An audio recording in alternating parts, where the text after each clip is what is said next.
இலங்கை கடற்படையால் சிறைப்பிடிக்கப்பட்ட நாகை மற்றும் ராமேஸ்வரம் மீனவர்களை விடுவிக்க வலியுறுத்தி மீனவர்கள் போராட்டத்தில் ஈடுபட்டனர்.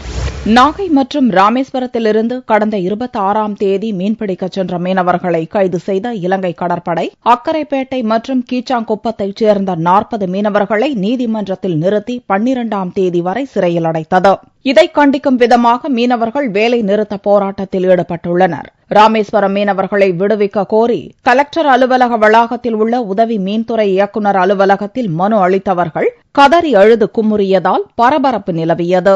கடலுக்கு போய் இன்னைக்கு 5 நாளாச்சு எங்க பிள்ளைய எங்களுக்கு சேரல, எங்களுக்கு வெளியில சேர்ந்தா எங்க பிள்ளைய வாய் பேச தெரியாத மலைக்கு போயிருக்கான். எனக்கு 5 பொம்பளை பிள்ளைங்க சார், என் பிள்ளைய காப்பாத்தணும் சார். இப்படினால அரசாங்கம் எங்களுக்கு மீட்டி எங்க சொத்தோட எங்க மக்களோட 11 மக்களோட கொண்டாந்து எங்களுக்கு கர்மம் சேர்க்க முடியும். அந்த அரசாங்கம் எங்களுக்கு உத்தரவு தரணும் சார். நாங்கள் 11 குடும்பமும் கடந்து அழுவையும் கண்ணீருமா தவித்துக் கொண்டிருக்கிறோம். மாநில சர்க்காரும் மத்திய சர்க்காரும் உடனடியாக நடவடிக்கை எடுத்து எங்க மக்களை மீட்டி தருமாறு நாங்கள் இருகரம் கூப்பி கேட்டுக்கொள்கிறோம். இந்நிலையில் இலங்கை சிறையில் உள்ள தமிழக மீனவர்கள் மற்றும் படகுகளை விடுவிக்க கோரி காலவரையற்ற போராட்டம் நடத்தி வரும் ராமேஸ்வரம் மீனவர்கள் வரும் 2ஆம் தேதி கச்சத்தீவில் தஞ்சமடைய படகுகளில் வெள்ளை கொடியை கட்டி தயாராகி வருகின்றனர்.